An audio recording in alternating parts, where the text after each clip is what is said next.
It's Tonight's the Night. Tonight's the Night would like to give a very warm welcome all the way from NYC. He's created the comedy team Joey and David. He worked for a time on College Humor, and now he's a writer on Tonight Show with Jimmy Fallon. Please give it up for David Young. So, hey David, thanks for coming on the show. So first of all, clearly comedy has been a huge part of your life. And so I just wanted to ask, what or who inspired you to get into comedy? That's a very good question. First, thanks for having me. This is Thank very you. cool. This is exciting for us. It's our first Skype interview, so it's... I mean, we're doing a great job so far. Woo! You're doing great. Comedy, you know, it's weird. I don't really have like a specific moment or person. My whole life I've just been interested in making people laugh, and I was like the guy in my family who was the guy who would do the dumb things that would make my sisters laugh and my cousins laugh, and from there I'd do it in school, and it just sort of blossomed from there. Joey actually and I were friends in middle school, so he and I were very early on like inspiring each other to get into comedy and do more comedy with each other, so it kind of just like grew from there. But there wasn't like one specific moment, I'd say. Did you have the idea, did you always want to do videos on the internet, or did you want to... No, well, when we started, it was just like, you know, it sounds like I'm an old man at this point, but YouTube was just getting started. So we actually didn't want to put them on YouTube because we always thought like the YouTube quality and the videos were really like... They were back then. They were just bad. Yeah. And we were like, it's going to lower the quality of our stuff. So we wanted to make like QuickTime files and put them on our website. And then we put them on YouTube, and a lot of cool stuff happened from that. But no, the reason why we started making the videos was just because I was at the time an assistant at The Daily Show, and he was still a student at NYU, and we just wanted a creative outlet. So we just started making these videos on the weekends to make ourselves laugh, and then we put them online, and then obviously, you know, more people found them. Yeah. So is that how College Humor discovered you? Yeah. So College Humor. So Joey and I moved out to Los Angeles to pursue some opportunities based on our web stuff, and then we, you know, there was a writer's strike, which happened in like, I don't remember now, 2008 or 9. Yeah. And that kind of slowed things down, and people were a little bit tighter with their money in terms of giving their money to these two young idiots on YouTube. And so College Humor came in after that, and they said, hey, why don't you come back to New York? You could write some sketches for us. And so I came back to New York, and I've been here ever since. That's awesome. Yeah. So what were your favorite videos that you were able to do for College Humor, or Joey and David, or anything that like? Joey and David was just like, it was a very special thing because it was all Joey and I did everything. We edited, we shot, we acted in a lot of them. Oh yeah. So literally every video that Joey and I made, I feel like very personally attached to. And College Humor, there was a web series that I did with another writer, Sarah Schneider, called Full Benefits, that I was really proud of. And that was fun to do just because it was a little bit of a departure from what College Humor usually did. It was like a romantic comedy in a way. Yeah. And it was fun to sort of put a different thing tonally on the website. And so that I'm really proud of. And I don't know, there are a lot of Hardly Workings that I wrote there was one with Chris Gethard, where he plays a stepdad who always brings in cheese pizzas. Really stupid, but Pat Castles and I wrote that, and I was really proud of that one. There's been a bunch. Yeah. That place was crazy because that was like, we literally had nothing to do but just write comedy. That sounds fantastic. It's like it was great. A paradise for comedians. And, you know, that group of people have gone on to do, I think every single person that I worked for or worked with there has gone on to write for TV shows now. So it was cool to, you know, have everyone together for a couple of years to basically write whatever we want. That's awesome. Yeah. Now, so moving on from College Humor, when did you get the job on the working with Jimmy Fallon? Was it late night that you started? It was late night. Yeah. So I basically wanted to. I mean, my dream was always to write for TV, and specifically, I interned at the Late Show with David Letterman, and then I worked. I was an intern and worked at the Daily Show. So like late night comedy was always my dream, and from the Joey and David stuff, I was able to get some representation, an agent and a manager, and they said, "Hey, there's an opening at late night." That's what it was at the time. Do you want to submit a packet? And that's sort of what you do as a writer. You submit a packet with sampled jokes and some stuff that shows your own voice, but also things that you could sort of say, look, I could do this for your show, and it sort of fits the tone of your show. Mm-hmm. And that happened once, and I didn't get it. And then it happened a second time, I didn't get it. And then it happened a third time, and that's when I got my interview. Yeah, Three times the charm, and then I think the way it works, I mean, I still don't know really, and I don't really want to ask my boss, the head writer, because I don't want to question a good thing. But I think it's just, they see a pile, and they kind of want to make sure that you're not a one-hit wonder. So they have you look at a packet. If they like it, they kind of put it aside and mark it. And then if you submit again, it's like, oh, he really wants this. And then again, oh, let's bring him in for an interview. So it was like all told, probably like 9 months of from my first packet to my last. And so I went from College Humor to Late Night, and that was in 2012.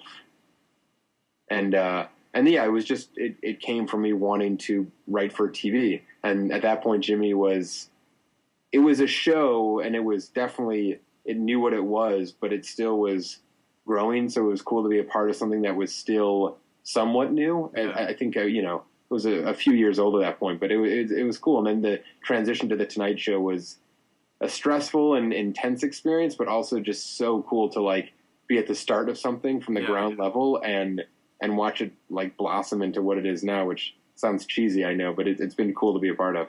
You got to be at the start of both shows too, I guess. At the start of Late Night and. I wasn't at the start of Late Night. Oh, not at the very start? Okay. Late Night, I think, started in 2009. So right. Okay. They're 2.5 years, 2.5 years after that start. So what's a typical day for you on the Tonight Show, writing for it? Writing for the Tonight Show, check it out. Here, it's a pig. Oh, yeah? That's good. My pig. What's the story behind the pig? I have 2 kids. Did you know that? Right, yeah. We wanted to talk to you a little bit about that, too. Yeah, so I have 2 kids, and this is my older son. His name is Lennox. This is his pig, and he pressed the nose. No, but speaking of your kids, if I can talk about that. Okay, how, like, now that you become a father, how do you feel like that's changed your comedy style or your approach to comedy? I wouldn't say no.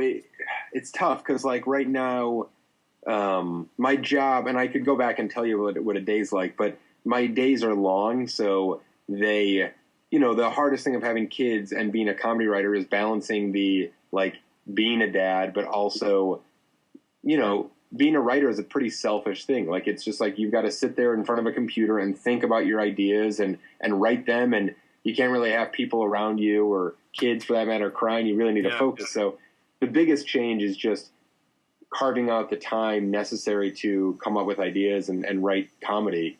In terms of, like, changing my style, it's still the same things I find funny. I just like now trying to get a 2-year-old to laugh. That's awesome. It's very fun, and they're tougher audiences than you'd think. Really?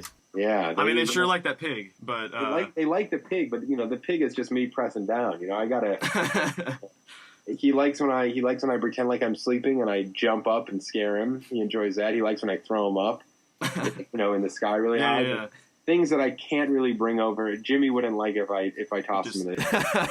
I think that would be some interesting television. Yeah, that would be. A writer comes up and just starts throwing the host upside. Jimmy Fallon. Yeah. You should pitch that to him. I'd like to see that. Yeah. And to go back, my day basically is we start.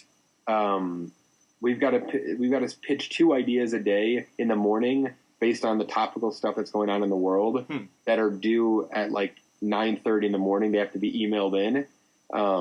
And every day there's a show? Every day, yeah. Oh, wow. So 2 ideas every morning, minimum of 2 ideas. Some people pitch 3, some even 4. And then we find out at around 10:15, based on what the head writer and the 2 supervising writers and producers want to pursue. So then they'll say, like, oh, David, we want your Vladimir Putin sings idea. So then I'll spend the next hour and a half, like, fleshing it out and writing it. And then at 12, 9:30, there's a meeting with Jimmy where he goes over all the stuff that's been written and all the stuff that's like, if there's a guest bit for someone on, we spend time working on that, and he reads it. And then, like, if you have something on the show that day or the next day, you go in and meet with Jimmy and kind of, like, talk about your ideas and the script, and he'll give you notes and feedback. And then the rehearsal, there was a monologue rehearsal at 3 where Jimmy kind of runs through the show with an audience to kind of see what feels good, what is feeling weird, what should be cut. And then the show's at 5. And so the show's tapes at 5, and it's an hour long. And then throughout the day, the writers we have assignments due. Like, we have thank you notes and pros and cons. These are the weekly segments that we have to submit jokes for. So, like, every day at Wednesday at 6 p.m., we've got to write at least 5 thank you notes. And then again on Friday at 9 in the morning. So, like, there are these constant deadlines that are coming up where, like, Zach Galifianakis is going to be on the show. Jimmy wants to do a sketch with him. So then we've got to pitch sketch ideas. So it's a constant stream of, like, if you have something on the show that day, you might also have, like, 4, they're called gang rights, where everyone has to submit ideas for them. And that happens throughout the day. Now, so it ends up being, like, I get in around 9:30, because I usually submit my ideas the night before or in the morning before I come in, and then I get home around 8 or 8:30. That's a big day. Yeah, it's pretty long. Yeah. It's pretty long. But that sounds like a lot of fun to be able to like contribute that much to what goes on in the show.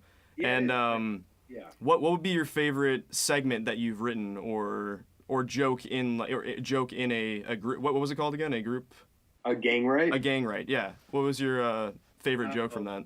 It's tough. I mean, the thing that I feel like the biggest thing that I contributed to the show, which it's not a ton, it wasn't a ton of writing, but it's always fun to do, is I pitched the first evolution of dad dancing. Really? That's awesome. And then evolution of mom dancing with Michelle Obama. So that's kind of like grown into its own thing. Yeah, and those are huge viral hits. That's amazing. Yeah, they were big. So it was cool to work with the First Lady twice now. And it was part of being a writer at these shows is you want to pitch ideas that are recurring, like that they can do over and over and over again, because, like the guy who thought of thank you notes, he's no longer at the show, but, like, that's just gold, because we got to fill 5 shows a week, an hour each night. And even though the comedy is just a part of that, it's still, like, it needs to be filled. So, obviously Jimmy has strong opinions about what he likes and what he doesn't like, but the more stuff you can provide to the show, the better. So, that was a cool thing.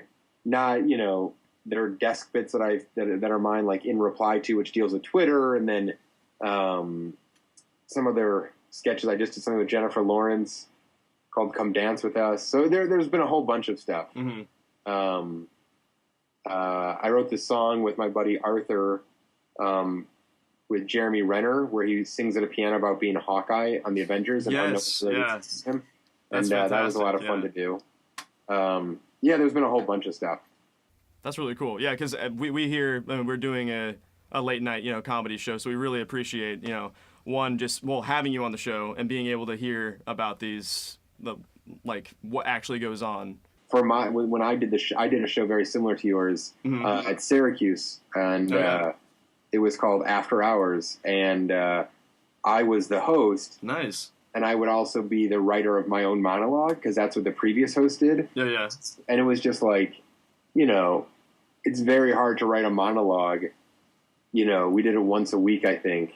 And it just, I can only imagine going back, and it's nice you have writers, is my point. Yeah. It's because, it's got to be so difficult for, like, a stand-up artist to, come up with their whole stand-up set. But then you have to do that. You'd have to be doing that every week with a monologue. That's got to be tough. I don't know how often you did your show, but we do ours every week. So I think ours is every week, or maybe once every 2 weeks. But I remember that it would, like, air on the TVs on the campus. Yeah. That's same with us. Yeah. And people would say, like, "Oh, I saw that show you did." And when I knew that it was a bad monologue, I'd be like, "Oh God, I hope they." I feel the same way. I'm like, I hope you didn't see certain episodes. Like, I've flubbed some. If you didn't go into comedy, what do you think you would have done? And would you have done magic? Because we heard that you used to be a magician for a time. How did you know that? How did you find out? I didn't learn about that, but our writer here, Jordan, did. And Wow. he did his research. That's impressive research. I would love to be a magician. I still currently would love to be a magician. Yeah. But I don't think I'm able to be one because I'm not a very good magician. I always wonder what I would do if I didn't do comedy because I'm not equipped, and my wife can attest to this. Like I can't do anything. Like I'm really like a moron when it comes to everything else. I feel the same way. I'm like, at least I have this to actually do something because otherwise I feel pretty useless. I can't like provide to our society in any way. I mean, I like those reality shows, the $1 Million Listing on Bravo, like the reality shows about real estate. So maybe I'd do real estate. That's like a good answer. That's something. That's like if a gun was put to my head. I mean, I really feel like I would be at home living with my parents still, and I really don't know what I would do.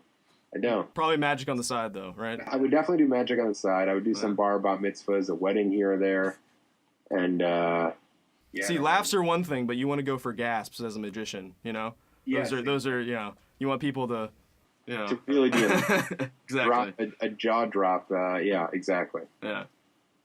That's it for our interview with David Young. Thank you, David Young, for being here. Thank you. This is really fun. Thanks for our first Skype interview, and back to the studio.